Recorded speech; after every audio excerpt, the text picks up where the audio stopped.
3 বছর আগে ভাগ্য বদলাতে দুবাই গিয়েছিলেন শাওন ব্যাপারী, কিন্তু বাড়ি ফিরলেন লাশ হয়ে। মুন্সিগঞ্জ সদর উপজেলার দক্ষিণ মহাকালী গ্রামে এখন শোকের মাতম। স্বজনরা জানান, শাওন এবং আরও কয়েকজন বাংলাদেশি দুবাইয়ে একসঙ্গে ব্যবসা করতেন। পাওনা টাকা নিয়ে শাওনের বিরোধ বাধে ব্যবসায়িক সহযোগীদের সঙ্গে। এরই জেরে 3 নভেম্বর রাতে পাওনা টাকা পরিশোধের কথা বলে ডেকে নিয়ে শাওনকে পিটিয়ে ও কুপিয়ে হত্যা করে তারা। এই ঘটনায় দুবাইয়ে হত্যা মামলার পাশাপাশি মুন্সিগঞ্জ সদর থানায় শাওনের মা বাদী হয়ে 13 জনের বিরুদ্ধে হত্যা মামলা দায়ের করেন।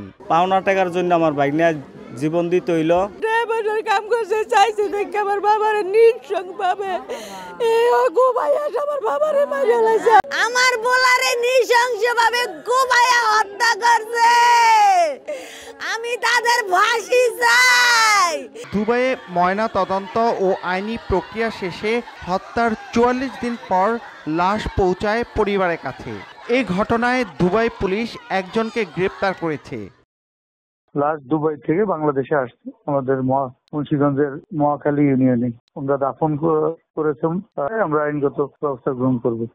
এই ছেলেটা আসামিদের কাছে 15 লক্ষ টাকা পাইতো। টাকা দিব বইলা তাকে ডাইকা নেয় এবং তাকে পিটাইয়া এবং কুবায়া চাইনিজ কুড়াল দিয়া কুবায়া তাকে রক্তাক্ত করে। মঙ্গলবার বিকেলে নামাজের জানাজা শেষে শাওনের মরদেহ দাফন করা হয়।